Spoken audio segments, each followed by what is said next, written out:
Hola, ¿cómo están? Yo soy Aribel Contreras y me da mucho gusto darles la bienvenida aquí a Eco Internacional, tu espacio de Change TV.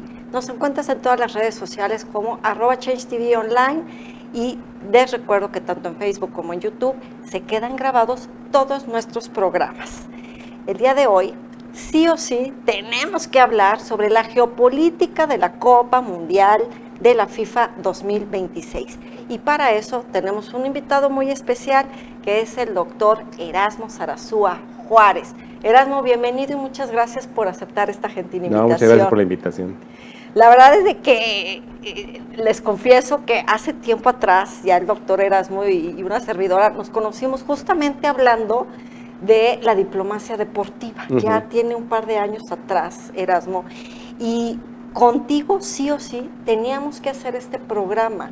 Estamos a nada de que arranque esta edición 2026 de la Copa Mundial por parte de la FIFA, donde México se convierte por tercera ocasión en país anfitrión, primera Copa del Mundo que se hace en 3 países, es decir, hay muchas cosas que hacen esta Copa emblemática, icónica, pero sobre todo la carga geopolítica que en esta Copa del Mundo me parece que es la que más polémica se ha venido convirtiendo desde hace meses atrás. Pero vámonos pasos atrás, vámonos un poquito al pasado, donde tú escribes en un artículo en el portal de La Ibero y que además tienes muchas publicaciones muy interesantes, Erasmo, que por cierto le comparto al auditorio. El doctor Erasmo es un internacionalista, egresado de la Universidad Iberoamericana, tiene una maestría y un doctorado en educación y es miembro de la red de investigadores por parte del deporte. Entonces, por eso para mí era muy importante tener hoy a Erasmo para poder hablar de por qué la geopolítica tampoco es algo nuevo de ahorita. ¿Por qué desde tiempos de la Guerra Fría, Erasmo, ya veíamos que el deporte estaba altamente politizado, desde ediciones de Copas Mundiales hasta Juegos Olímpicos? Remontándonos al siglo pasado, de manera muy breve, por supuesto, ¿qué mirada, qué sucesos marcaron más las Copas Mundiales por justamente esta Guerra Fría donde había 2 partes políticas que separaban a la comunidad internacional? Bueno, en el fútbol fue muy diferente a los Juegos Olímpicos. En los Olímpicos sí tuvimos los boicots generados por la Unión Soviética y por los Estados Unidos en la Guerra Fría. Y esto parecería que iba a pasar también en las Copas Mundiales de FIFA, pero FIFA fue como muy astuta esta parte de diplomacia deportiva en el sentido de decirle que no a los dos, quedar relativamente bien con los dos, y así es como México logró su segunda Copa en 1986. Si bien esa Copa estaba ya asignada para Colombia, Colombia no pudo tener a tiempo todo lo que la estructura de un mundial requería, pero pues cabe la especulación de que posiblemente FIFA dijera, bueno, damos ciertas concesiones, damos ciertos permisos extra para que se pueda realizar la Copa, pero hubo mucha presión por parte de los Estados Unidos para que se retirara la Copa, para obviamente obtenerla en el 86 y tener esta parte de 1984 los Juegos Olímpicos en Los Ángeles y en el 86 el Mundial en los Estados Unidos. ¿Quiénes habían hecho esto antes? Pues solamente México, 68-70, solamente Alemania, también con Juegos Olímpicos y Mundial. Entonces era una búsqueda del prestigio. La administración Reagan quería que los Estados Unidos estuvieran por todos lados, y aunque el fútbol no era un deporte muy acogido por la comunidad estadounidense, claro, pues buscaban esta parte de proyección internacional, ¿no?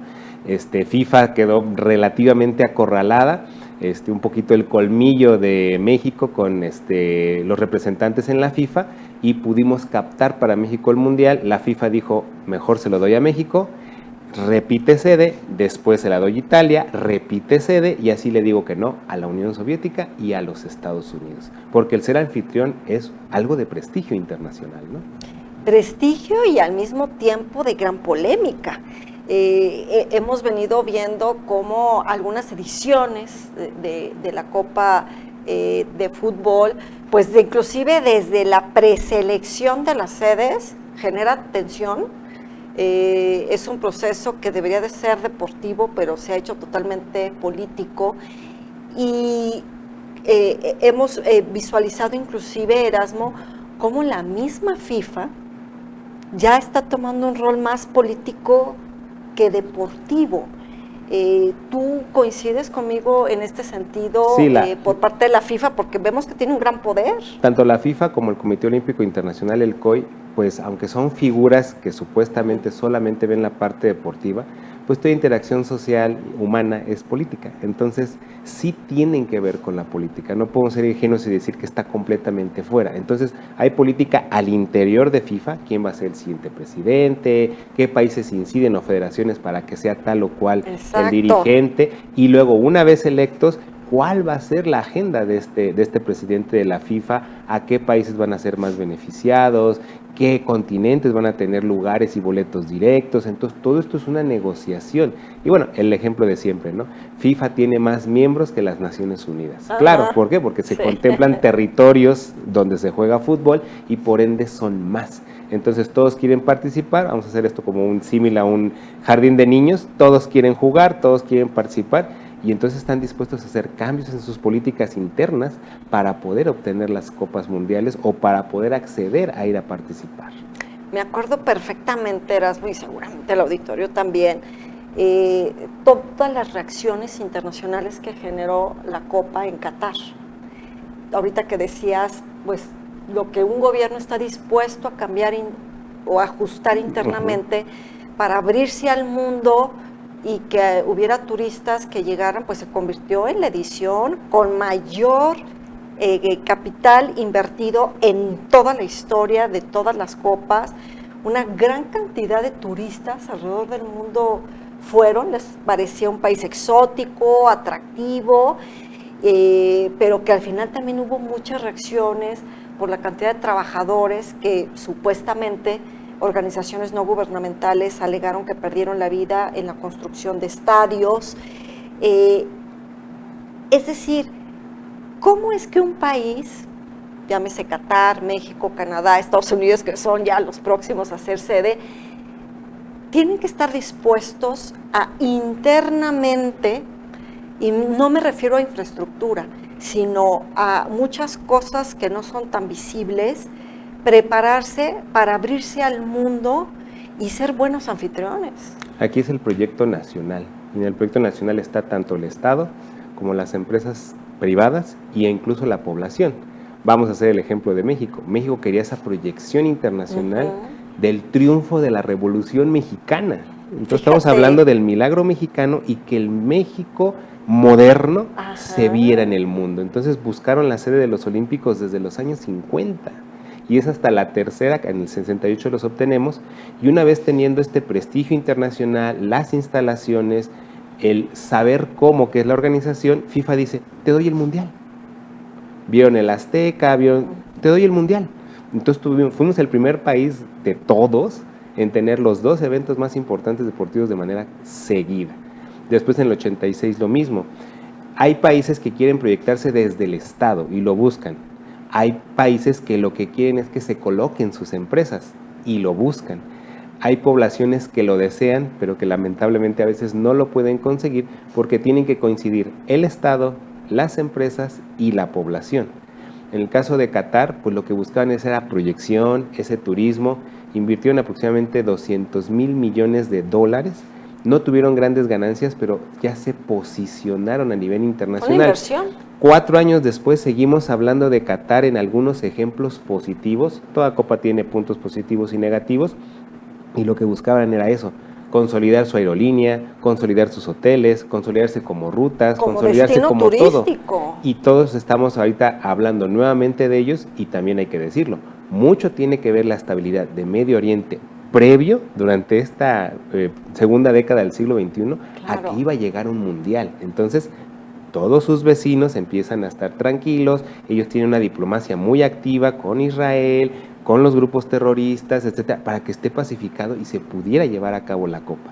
Terminó la Copa y ahora tenemos lo que tenemos, ¿no? Exactamente, y justamente ahorita que estabas hablando de Medio Oriente, se me vino a la mente ¿Cómo en 1979, cuando se da la Revolución Islámica, que se abre pues, un verdadero parteaguas, diría yo, no solamente en Irán, sino en la región de Medio Oriente, como si diéramos un salto cuántico a la coyuntura actual? El tema de Irán, Estados Unidos e Israel está generando una nueva dinámica en esta edición de la Copa Mundial 2026, algo que no debería de trastocar a los futbolistas, pues todos los meses atrás hemos estado viendo este estire y este afloje entre la FIFA, el gobierno iraní, donde se había solicitado que inclusive pudieran jugar en México, lo cual pues fue rechazado categóricamente, inclusive hasta aventaron el balón político de decir que Italia fuera a ocupar el lugar en lugar de Irán, lo cual pues Italia rechaza. Pero ¿cómo es que un tema que no debería de ser, pero que sí se convierte la geopolítica en parte del balón cargado de la cancha de fútbol? Lo que pasa es que no hay antecedentes por eso es lo genial, por así decirlo, desde el punto de vista del análisis, esta Copa del Mundo. Un país en un mundial no había tenido enfrentamientos militares o una situación de crisis energética o situaciones políticas internas y externas como lo estamos teniendo los tres. Porque aunque los tres hemos estado unidos más fuertemente a partir de 1994, ahorita estamos en una relación un poquito áspera entre los tres países. El mismo Estados Unidos está teniendo estas situaciones en Medio Oriente que, ojo, se tienen que arreglar porque el siguiente mundial no es ahí, pero el que le sigue sí, va a ser en Arabia Saudita y la zona tiene que estar pacificada. O sea, de que sí o sí se tiene que arreglar Medio Oriente, se tiene que arreglar aproximadamente unos 5 años. Hombre, a más tardar, antes, ¿no? Sí, obviamente queremos que sea mañana, ¿no? Sobre todo por los precios de la gasolina, pero a más tardar en 5 años tiene que estar tranquilo porque será nuevamente sede Medio Oriente de una Copa del Mundo. En el caso de Estados Unidos hay estos antecedentes donde en teoría todo país sede tiene que recibir a todas las federaciones, porque son federaciones, no son los países directamente, a todas las federaciones concursantes. El único antecedente es en Juegos Olímpicos cuando Canadá en Montreal es sede. Y ellos dicen, es que nosotros no reconocemos a la China popular, nosotros reconocemos a la República de China. Y el COI dijo, es que eso a nosotros no nos importa. Tú tienes que recibir a todos los comités olímpicos nacionales registrados en el Comité Olímpico Internacional, tengas o no tengas relaciones diplomáticas con ellos. Se impuso el COI y Canadá dijo, ok, aceptamos a todos, y fueron los primeros acercamientos con la China comunista. Que Nixon también la tuvo, y bueno, hay un avance en esa parte de las relaciones, pero empieza desde el Comité Olímpico Internacional. Acá ¿qué es lo que está pasando? Pues que las relaciones se están viendo turbias, pero tendrían que entrar los iraníes a jugar sin ningún problema, porque así lo marcan los protocolos que México, Estados Unidos y Canadá se comprometieron a cumplir. Y que aquí la efervescencia pues no es ni Canadá ni México, sino es Estados Unidos con estas políticas antimigrantes tan duras, que no se sabe si se le va a dar visa o no, pero al mismo tiempo la federación ha de decir, ¿y qué seguridad tienen mis deportistas de que entren a Estados Unidos y no les pase algo, ¿no? O sea, yo creo que son momentos turbulentos muy complicados, que vean cómo trastoca la cancha de fútbol, trastoca esta Copa Mundial 2026, y me haces reflexionar, Erasmo, entonces en el sentido de cómo es que la FIFA, de ser un ente, o pasó a ser un ente que organiza partidos de fútbol regional, digamos, el máximo evento es este que se hace cada 4 años, de la Copa Mundial, pues dejó de ser esto a convertirse ahora en un actor no político, altamente político, y que ejerce una diplomacia deportiva que pues no la hemos visto ni siquiera en las Naciones Unidas. No, ellos tienen más actividad. La FIFA es un club de señores de dinero en aquel entonces, el siglo XIX, principios del XX, que lo que quieren es ponerle las reglas al fútbol, cómo se va a jugar el fútbol, que tienen que ser amateurs, no tienen que cobrar, etcétera, ¿no?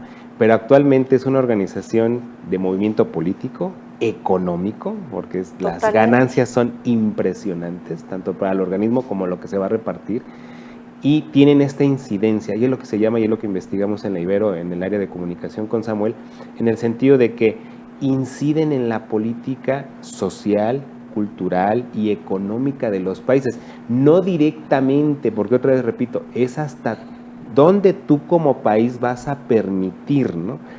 Otro caso, 2014, Brasil, estaba prohibido la venta de alcohol en los estadios, pero como uno de los patrocinadores es de bebidas alcohólicas de la FIFA, Brasil quiso hacer un cambio, una excepción a la norma y decir, bueno, de tal fecha a tal fecha, en tales estadios será permitida la venta de alcohol, ¿no? ¿Por qué? Porque la presión de, ¿no?, los intereses económicos de los patrocinadores. Que eso es una cosa impresionante, o sea, cuando volteamos a ver el peso de las empresas multinacionales como patrocinadores en este tipo de eventos, se convierten en un músculo muy potente para la FIFA, pero también para los países sede. Y hoy en día, ¿tú cómo estás viendo el rol de los patrocinadores? Desde las casas televisoras que van a transmitir, cobran, pero las empresas que están patrocinando a futbolistas de manera individual, pero al equipo completo, pero que al mismo tiempo van a estar en estadios anunciándose. ¿Cómo ves este flujo de dinero que se está moviendo para esta edición FIFA 2026? Desafortunadamente en México o Latinoamérica en general no estamos muy acostumbrados a esta parte de la marca registrada. O sea, hay mucha abundancia de piratería en Latinoamérica. Entonces los patrocinadores están exigiendo lo que exigen siempre. O sea, va a venderse mi producto, va a posicionarse mi marca y tengo que tener garantías para que se lleve a cabo esta parte, ¿no? Entonces, México, Estados Unidos y Canadá están llevando esto en el sentido más estricto de revisar, ver que realmente se haga así. Hay una gran variable, obviamente ahorita no tenemos los datos, los tendremos próximamente a lo mejor y más o menos el año que entra, porque no se puede saber todavía, no se puede contabilizar a detalle hasta después y más adelante, pero los patrocinadores han bajado.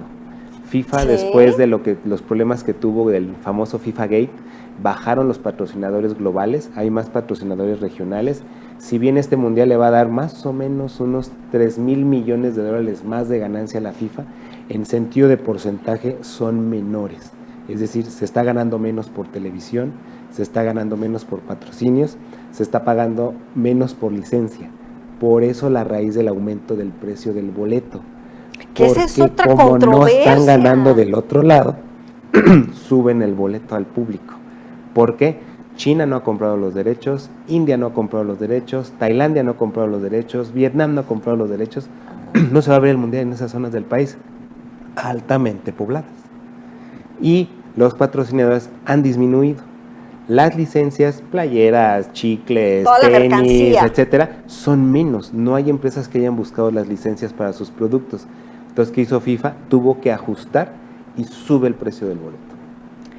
Qué interesante esto que nos compartes, Erasmo, porque esto nos permite tener una mayor claridad de por qué inclusive ha habido tanta polémica en redes sociales, de que el Mundial pues va a ser en México, pero no es accesible para los mexicanos, un país altamente futbolista por tradición. Hay gente que inclusive ha expresado y denunciado mafia del crimen organizado de portales falsos que te venden boletos, que en realidad los boletos no existen y que entonces esto se presta pues ya a otro tipo de situaciones. Sin embargo, yéndonos a la parte de la geopolítica, yo veo una verdadera complejidad cuando la FIFA decide y le apuesta a una Copa Mundial en 3 países. Pues se pensaba en una América del Norte unida, integrada. En aquel momento pues sí se veía Telecán, Temec, esta transición comercial muy bien. Pero en estos tiempos tan turbulentos de Trump 2.0, donde Canadá trata de desvincularse comercialmente de Estados Unidos, México está con la yugular frente a Washington ante demandas no comerciales, sino de la agenda política. En este proceso de revisión del TEME, elecciones intermedias para Estados Unidos, ¿cómo embona la Copa Mundial 2026 en la agenda para cada uno de los 3 países, pero yo la siento desvinculada en una agenda regional. O sea, siento que cada país va como que solo apostándole a lo que va a hacer de manera interna y no una FIFA en verdad interconectada, con una cooperación trilateral. Aquí el asunto es que es el primer mundial de un nuevo mundial. Es decir, la FIFA en un principio sí dijo son los 3 países, como lo acabas de decir. En el sorteo vimos a los 3 jefes de Estado, porque los jefes de Estado tienen que estar presentes, pero de ese entonces a ahora lo que estamos viendo es que la FIFA está hablando con las sedes, las ciudades sedes, ya no con los países sedes. Okay. Si bien el mundial se le daba a un país, parece ser que está haciendo el cambio o migrando hacia el concepto de lo del Comité Olímpico, que es decir, la sede, no es el país, es la ciudad, o las ciudades, porque es Nueva York, pero el estadio está en Nueva Jersey. Es Ciudad de México, pero el estadio está en Coyoacán. Entonces, es las ciudades sede. ¿Por qué? Porque el siguiente mundial es Portugal, España, Marruecos, Uruguay, Argentina y Paraguay. Entonces realmente la agenda sería muy pesada si hablamos de países. Por eso se está empezando desde este y el siguiente a hablar de las ciudades sede, no de los países sede. Que por cierto recordarás, Erasmo, y también les recuerdo al auditorio, que el presidente Trump ya había amenazado a ciertos alcaldes demócratas de que les iba a arrebatar la sede de este Mundial 2026 porque no están alineados al proyecto MAGA.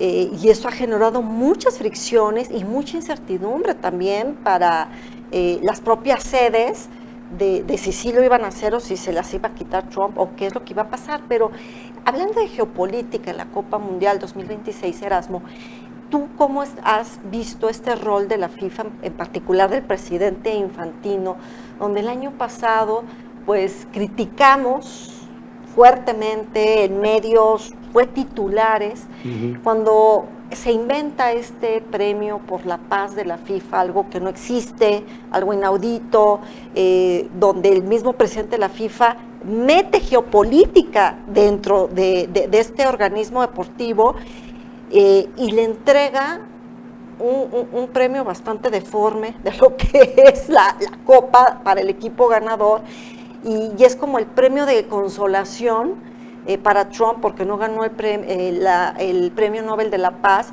pero le dice aquí está a Trump porque es un país sede de esta copa. Fue, desde tu perspectiva y tu experiencia, fue asertivo, fue despectivo, lo tenía que hacer porque no le quedaba de otra a Infantino. ¿Tú cómo lo analizas? Sí hay cierto reconocimiento, no es la primera vez que me lo preguntan. Sí, Trump ha hecho lo que él lo dice, a lo mejor lo dice con más redundancia, pero sí ha manejado ciertos aspectos, sobre todo en el Cáucaso y en Medio Oriente, donde metió la mano a Estados Unidos principalmente en él, y sí hubo, a lo mejor evitó a que crecieran ciertos conflictos internacionales. Pero de ahí a un premio fuera de la normativa o de la costumbre, como son los premios Nobel de la Paz o de algunas otras organizaciones, pues sí, como lo acabo de decir, sí sale de lo común, y sí Infantino es su estrategia, no es una estrategia de, a ver, vamos a tratar de que uno de los jefes de Estado de los países sede, vamos a llegarle de este lado, y es parte de la política, ¿no? La mete en el sentido de que FIFA no es un organismo político, lo hace dentro de, y todavía no estamos listos para evaluarlo o no. Necesitaríamos que terminara la copa para saber si esa estrategia tuvo algo que ver positivo, tuvo algo que ver negativo, o no tuvo nada que ver, porque son 3. O sí fue efectivo, no fue efectivo, o de ni fu ni fa. Y fíjate que pues ya estamos en la recta final del programa y obviamente no puedo no preguntarte ¿qué riesgos ves tú que se pueda generar en esta FIFA? En Canadá yo veo pocos riesgos. En el caso de México, pues el mayor riesgo que hemos venido viendo, no lo sé, ya tú me dirás algún otro, la parte del caos vial en Monterrey, Guadalajara, aquí en la Ciudad de México ni se diga, con lo que se puede aprender a lidiar. Ajustes en la Ciudad de México que ya se hizo para inclusive el calendario escolar de las escuelas, pero en Estados Unidos el tema de las redadas de ICE ha causado mucho escozor. ha generado que muchos aficionados digan que prefieren ir a Canadá o venir a México y no a Estados Unidos.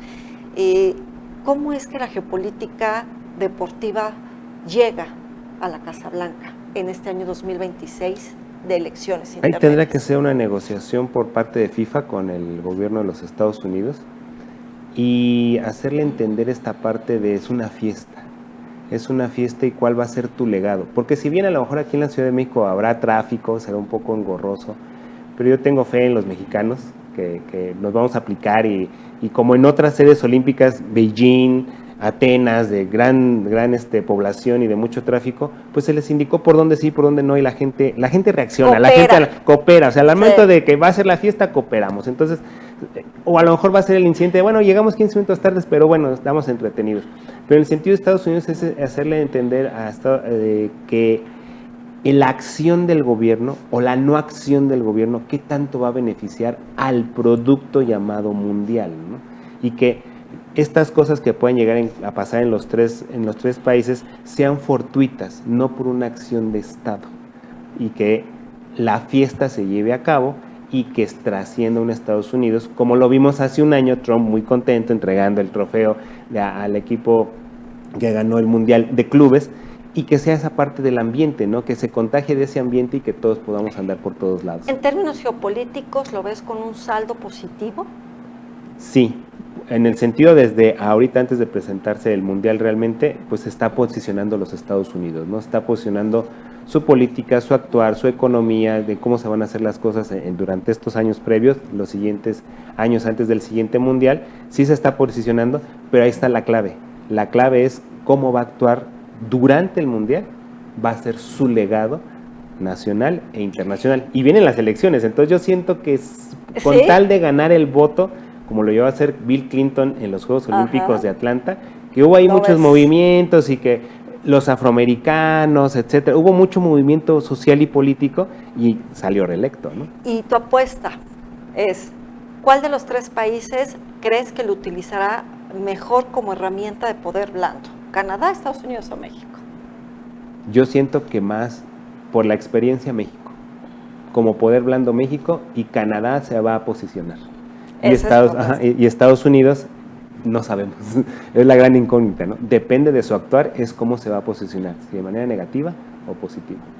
Pues ahí lo tienen, veamos si el presidente Trump se avienta un gol o un penalti en la cancha en ámbitos de la política doméstica para su país, si lo utiliza como una herramienta de geopolítica, pero lo que sí es un hecho, Erasmo, es que estaremos seguramente viendo expresiones de futbolistas en la cancha, que aunque no lo tienen permitido, estaremos viendo banderas, letreros por parte de los aficionados, donde estarán expresando su descontento, sobre todo por la guerra en Medio Oriente. Erasmo, muchísimas gracias por habernos acompañado, un placer haber aprendido contigo de todo este megaprograma, la geopolítica de la Copa Mundial 2026. Muchísimas gracias, Erasmo. No se lo pierdan, Eco Internacional, todos los miércoles a las 3 de la tarde aquí en Change TV Online. Este programa se queda grabado en YouTube y en Facebook para que nos sigan viendo. Redes sociales. Erasmo Zarazúa, me pueden buscar así, o Erasport en lugar de Z en Twitter. Perfecto, y no dejen de leer al doctor Erasmo, su última columna en el portal de prensa Ibero, no tiene desperdicio, vale la pena que leamos justamente sus reflexiones acerca de esta Copa Mundial 2026. Yo soy Aribel Contreras y ha sido un placer haber compartido con ustedes a escasos días previos del estreno de la Copa Mundial 2026, una mirada de diplomacia deportiva y de la geopolítica. Muchísimas gracias y nos vemos aquí en Eco Internacional, donde tu voz es el eco del acontecer mundial. Hasta pronto.